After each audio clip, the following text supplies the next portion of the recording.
Some may wonder what makes the Hollywood Tower Hotel the best attraction in all of Walt Disney World, not just Hollywood Studios, but the entire Disney resort. And honestly, I know it can be really hard to rank and rate number one attractions, especially when it comes to a variety of thrill levels and tastes. For instance, some people might say that Peter Pan's flight is the best attraction, even though it lasts under 60 seconds and you're basically flying over a cardboard diorama. And other people might be like, isn't it Tron, just because of the hyperspace aspect and the fact that you're riding on innovative Tron light cycle motorcycles where you're riding hunched over versus sitting upwards. So I realize that this might be a heated debate, and I'm really curious to hear your opinions down in the comment section below. So let's get on to the Hollywood Tower Hotel and why it's the best thing on earth. Even better than sliced bread, even better than butter, and even better than Cheetos. Sorry, Disneyland, but let's start with the cube.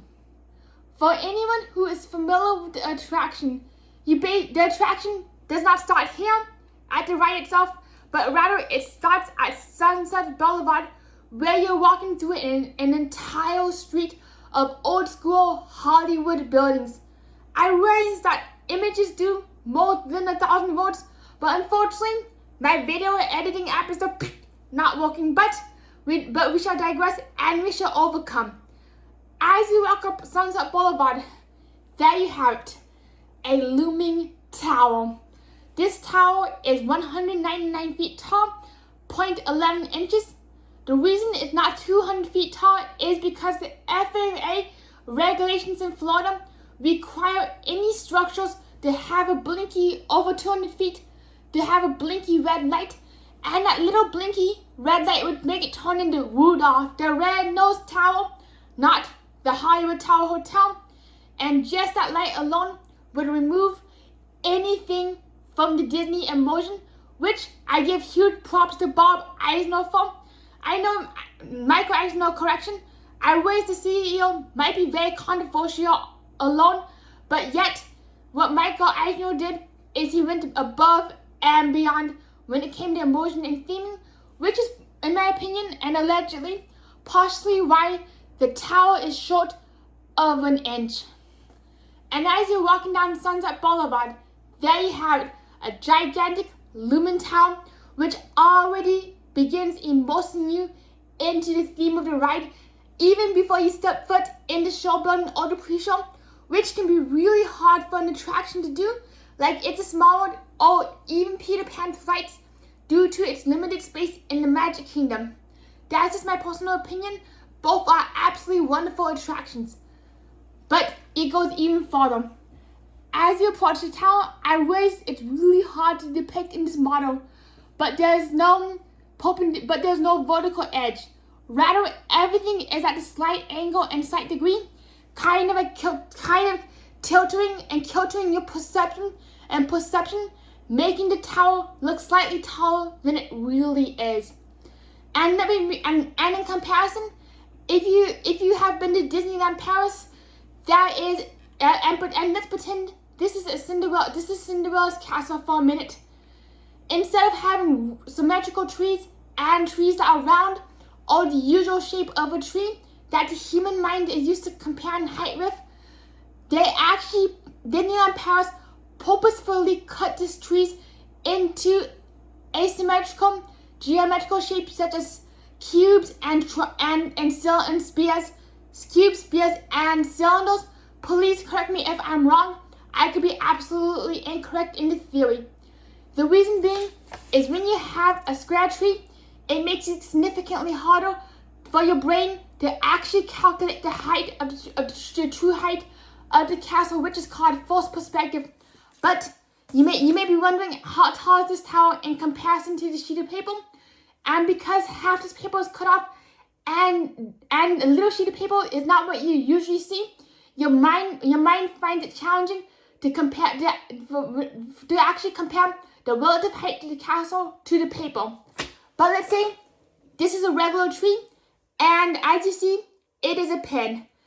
Because your mind is used to seeing pins just about every day, kabam, you think, oh, this tower is like roughly 6 inches, because this pin is roughly 6 inches, just an approximate guess. These effects, these practical visual effects alone make the tower seem way taller and way more daunting than it really is. And we have not even gotten inside the queue quite yet. As you go up to the queue, you may notice as I demonstrate that the tower is, matter of fact, sitting on a hill, and that Sunset Boulevard, as you can see with my arm, is sitting at an angle. It's really hard to tell unless you pay very careful attention or you decide to walk backwards on Sunset Boulevard just to optimize your views of the tower. Matter of fact, Sunset Boulevard is at the angle, tower is sitting on a hill.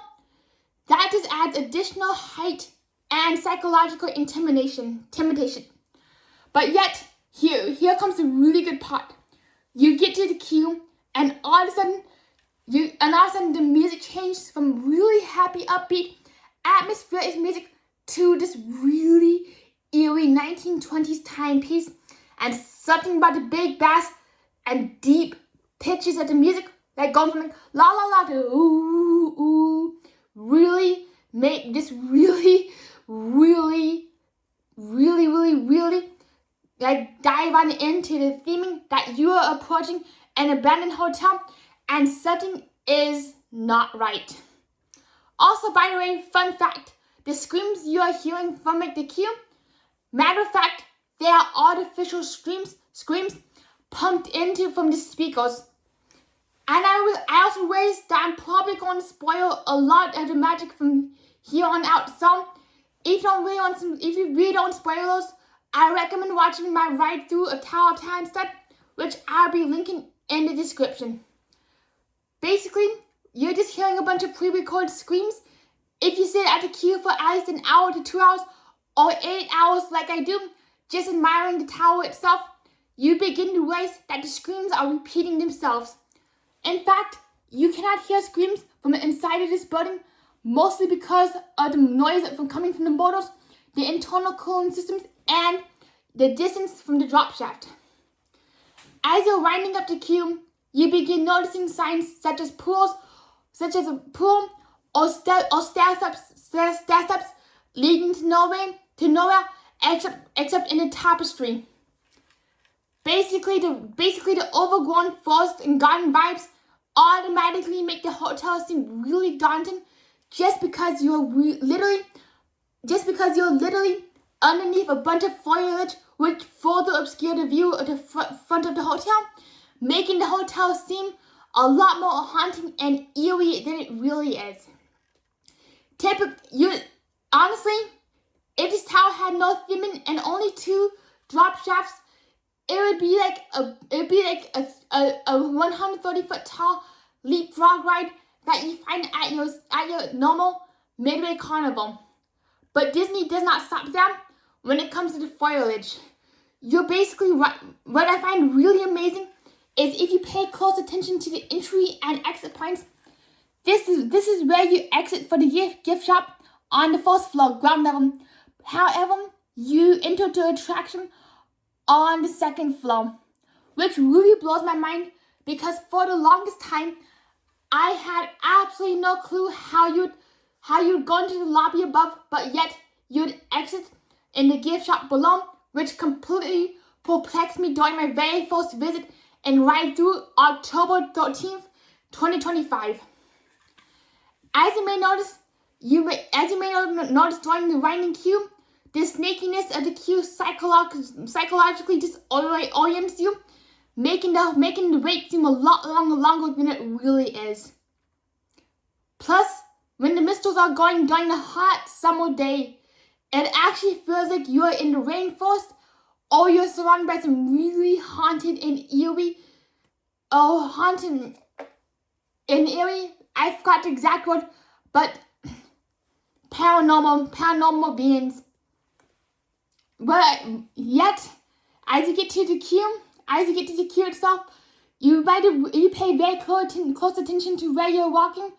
You notice that you're walking on a slight uphill degrees, and as you walk into the queue, you actually went up 10 feet, just because of how the tower is situated, where each floor is allegedly 10 feet in height.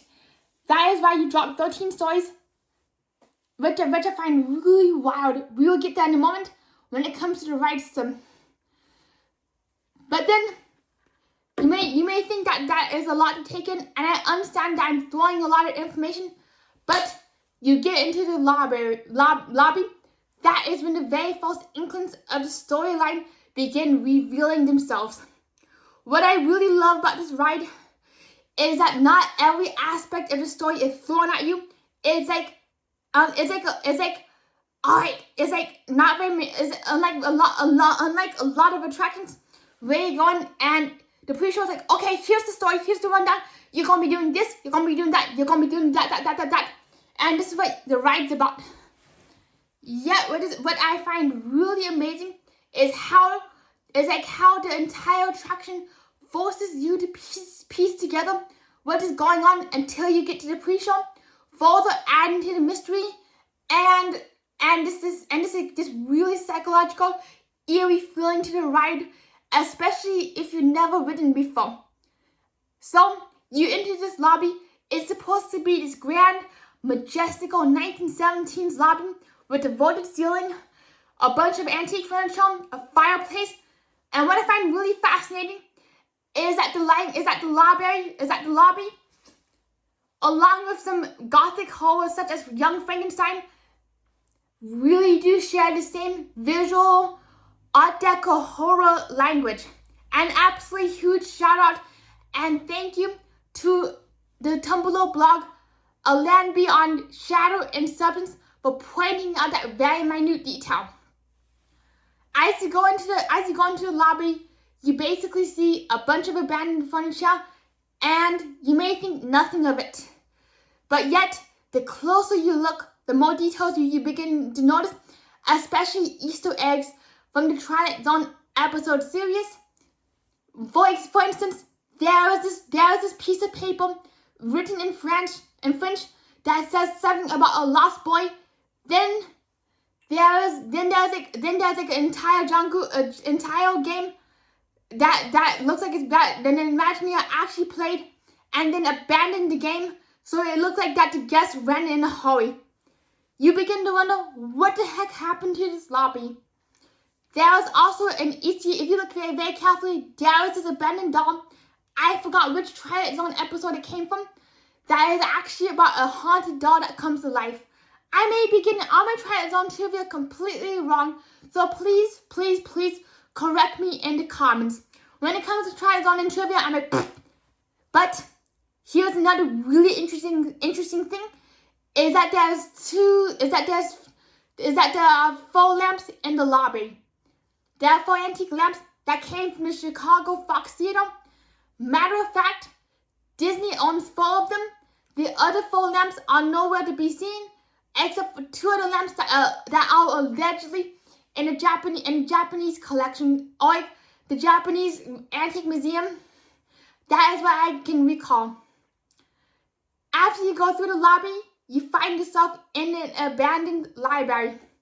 And you might be thinking, strange, how come we are in an abandoned library, and why does this library have a television? Which further adds to the paranormal factor and the creepiness level, especially if you've never seen any of this before. Something about entering a library that has like drawn curtains, lightning flickering outside, and even a piece of sheet music dedicated to the song "Where's Mickey" indicates that somebody rich and famous used to inhabit that library. But you begin to wonder, how did somebody with that much status and musical influence suddenly vanish in this hotel? As you begin trying to piece together the mystery of the library, kaboom! The lightning in the windows flash, and the pre-show begins playing. That pre-show is honestly an entire video within itself, which I find really, really wild. Honestly, the fact that Disney got Mark Silverman to voice Rod Serling blows me away. Rod Serling's Riddle actually selected Mark Silverman to voice Rod Serling, which says a lot about the detail and dedication that goes into this attraction, which is another reason, just that alone, makes this attraction #1 best thing ever on this planet Earth. And also keep in mind that this attraction was made in 1990, debuted July 22nd, 1994. That was before AI, computers, and the full use of green screens. So imagine trying to edit in Rod Serling, doing the voiceover without any of the AI technology that we have today. That is a lot of dedication and work right there. There's at least one video circulating on YouTube showing the behind the scenes of the attraction. Matter of fact, from what I can tell, allegedly, I know I'm very contradicting right now, contradicting myself left and right, up and down, like a Wonka Vader. There's literally a clip of the behind the scenes, which actually depicts the entire Tower of Terror pre-show being filmed in a separate studio where they recreated the hallway scene, the elevator, the ghost effects, Rod Serling, the service elevator, the entire lobby. That is above and beyond for just one 1 minute pre-show. That alone really blows me away, and that pre-show is like a movie within its own right. Now, picture if you will, literally having to create the attraction lobby 1-to-1. Then the reason that Disney ended up recreating the entire attraction interior is that there was not enough room for the set crew or the camera crew to film inside the actual attraction. Same with the 1997 C. Steve Gutenberg Tower of Terror movie. And that begs the question, would Disney or any other theme park go above and beyond and go on that level of detail and motion for a pre-show today? Not even the attraction, just the pre-show. Makes me wonder. I hope so. I would, on a personal note, I would love to see this level of integrity, this level of detail, this level of imagination be reproduced and recreated in the Disney Villains lands. Same with Universal, same with just about any major theme park in the United States, in the entire world. I would love to see the Tower of Terror quality being recreated. Back to the pre-show. And what really gets me going is the fact that the Imagineers watched all 161 Twilight Zone episodes just to get the pre-show correct. And if you watch the pre-show, there is an image of Rod Serling saying, "This, as you may recognize, is the map of the United States." Instead, what they did is they had Rod Serling say, "This, as you may recognize, is a service elevator." Right when Rod Serling said, "This, as you might recognize," Disney cut that voice and switched over to Mark Silverman, which was absolutely seamless. I can keep gushing for this for hours and hours and hours, but we would be here for hours or until eternity. Unfortunately, I know nobody has infinity or beyond for this, especially since Space Ranger Sprint is still under refurbishment. Moving on. Let's go to the boiler room. Even though there's no animatronics and there's no video screens, what we have in the boiler room is above and beyond lighting. If you look upwards and pay very close attention, you can actually see how Disney integrates grading into the lighting effects. That alone to me makes it seem like a jail cell or the underbellies of something really haunted, like a haunted house, but in a good way. The lighting really does set the atmosphere, and Disney does in this impeccable balance of having dim enough lighting to keep the area mystique, but yet enough lighting that you can actually see in front of you for safety reasons. Back in 1994, there used to be a mistle steam effect coming from the boiler room, which added to a lot of the eeriness. Unfortunately, that effect with one other leaky pipe effect was discontinued. From what I can theorize, the water effect was discontinued because what they assumed is that the water could drip into a leaky bucket, and somehow mysteriously the water would vaporize. However, what the effects people did not account for is that the effect was inside of a supposedly very musty and humid boiler room inside a very humid Florida. So the water never dried up. Kaput. Down both effects. However, fast forward to 2025, I forgot the exact month, or 2024, during the Tower of Terror's 30th anniversary, not one, not two, but 3 of the water effects were restored. 2 were added, 1 was restored. The leaky pipe effect was restored with better ventilation from what I can tell. Please do not quote me on anything that I'm spewing out right now, because I am just a person with a gimbal talking to a camera, not an Imagineering, not a well-researched individual. So I'm spewing out opinions right now. Then there was 2 other effects. Then there's two other water effects. One of them is yet another drippy bucket filled with spare parts such as pipes, faucets, and even part of a service elevator grate. That is like the second effect. Then there's the third drippy bucket effect. I believe that you can possibly see on the very far right side of the boiler room, where there's like 3 buckets, 1 bucket, more water is dripping into.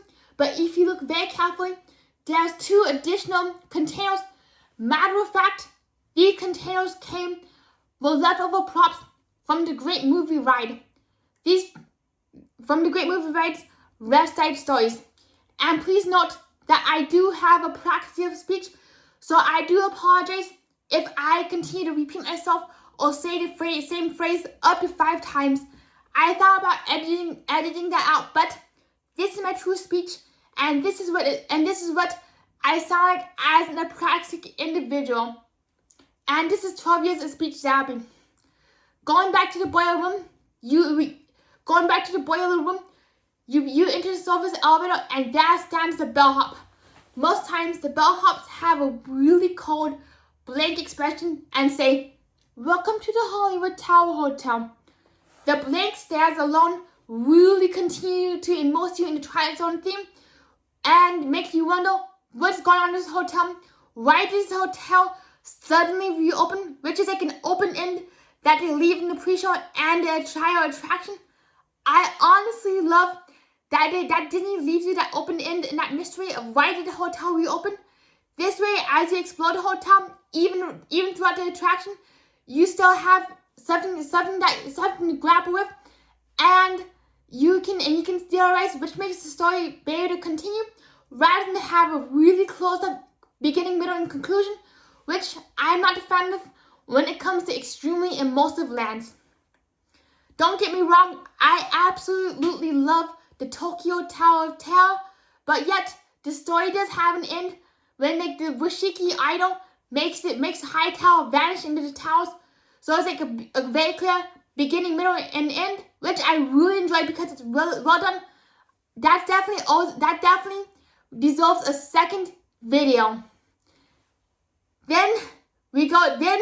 Oh shoot, the gimbal's going blah. Then, however, for the Disney World Tower, it is an open-ended story. Even the ride through itself does not fully do justice to why did the hotel reopen, what was the circumstances that made the hotel open, and why did the bellhops look very blank and very disengaged from what they're doing, but yet they want the hotel to open, and why did the bellhops want to send guests through the Twilight Zone? These are some of the questions that makes really seemingly biggest attraction hold together, even though the attraction is rooted inspired by the Twilight Zone and rooted within the franchise, yet it's supposed to be a lost episode. That these reasons alone further deepen my appreciation for the attraction. The ride itself blows me away. I cannot get enough of how the elevator goes up and there's no wasted time at all. Right as the elevator does close, boop, you immediately hear the narration of you are the passengers of the most uncommon elevator ride. Instantly, that narration gets you hooked without any downtime or any time where you're riding the elevator and you're wondering what's going on. Where's the story? Kabam! The story is right there. There's a basic ride premise. You're the passengers of the most uncommon elevator ride, about to ascend into the deepest, darkest nightmare. Then the doors open up, revealing the hallway ghost, which is a wonder one of the pre-show. The one thing I really wish that they did with the hallway ghost were to actually add some dialogue between the ghost or the ghost being like, oh, what's going on, what's happening? That would actually elevate and embellish with what we saw in the pre-show, rather than just having a repeat scene of what we already saw. That is my one biggest critique of the ride, in my opinion. Poof, the ghosts disappear. Amazing pepper ghost effect, just like the Haunted Mansion, ballroom effect. Matter of fact, if you look very carefully, you might see a little red blinking light in the plants. That is the projector projecting the ghost onto the screen. If you look even closer, during the next segment of the narration, when the hallway goes dark and the window goes kaput, you can actually see the screen sliding backwards and resetting for the next ride through. But it's not done. But we're not done yet. As you ascend into the fifth dimension, what really surprises a lot of newcomers, especially if you've ridden the Disney California version before it became Mission Breakout, is the fact that the ride cars lurch forward. That feature alone makes the Tower of Terror Disney's second ever AVG trackless dark ride. The first ride being the Great Movie Ride, which is now Mickey and Minnie's Runaway Railroad. I do wish that there was both the Great Movie Ride and Mickey and Minnie's Runaway Railroad. Wah, wah, wah. In my opinion, very big missed opportunity. They had to have a Toontown and the movie ride preserved. But I digress. As you enter the fifth dimension, you literally begin seeing the sights and sounds that were presented to you in the first half of the pre-show. And right then, I do feel that there was a missed opportunity which kind of really improved this attraction and really enhanced it. I do wish that there was some animatronics in the fifth dimension of the hallway ghosts speaking to each other, and the guests being like, what's going on? Or there to be additional plot character development, like Sally Shay being like, what's going on here? I came here to film a movie. Mom, Dad. That alone of hearing somebody saying actual dialogue, in my opinion, would really level up this attraction alone. But what I really love is what really works out is the sound. I absolutely admire how you hear the sound. It's raining, it's pouring in the pre-show. Hallway scene, it's raining, it's pouring. Fifth dimension, it's raining, it's pouring. Which really does tie together the entire attraction auditorily. Yet, what really blows me away in this fifth dimension corridor is as you're going through the fifth dimension, it goes right as the starlights begin illuminating before the right lines appear on the elevator doors that open up. That effect alone, I'm like, whoa, when are the drops going to start? And then, right as you see that, the music begins pumping and do, which is another layer of suspense, and that's when your heart starts really pounding, boom, boom, boom, boom, boom, boom. But as you go in, you are about to see what is beyond the fifth dimension and the deepest, darkest corners of imagination before you hear, in the Tower of Terror, which is the only time the ride name drops, literally name drops itself. But what I find fantastic there is that the drops do not start immediately. Instead, you're just sitting there waiting, twiddling your thumbs, just like what you do on most traditional drop towers, where the ride cars go up the tower, sit there for a few seconds and go boop. Same here. But if you count 3, 1, 2, 3, you begin hearing sound effects like breaking elevator cables, which I find really amazing that you can have sound effects in a drop shot. I absolutely love that the sound effects are not audio or are not dialogue, because you cannot hear anything over the screams. The sound effects alone indicate breaking and snapping cables, which really add to the eeriness of the drops and make the drops seem significantly larger than they really are. So you're sitting there and it goes boom, and either drop down or launch up. The icing of the cake is the randomized drop profiles. Instead of going up down in a really repeated in a really predictable passion, which make the attraction lose its like ooh and ah factor for repeat riders. What Disney did in 2004, 2002, I believe, is it upgraded tower from twice the flight, where you go up the shaft once, where you go up shaft one, drop, go up the shaft again, then drop. Instead, what happened is the Disney Imagineers figured out that they could have full randomized drop sequences.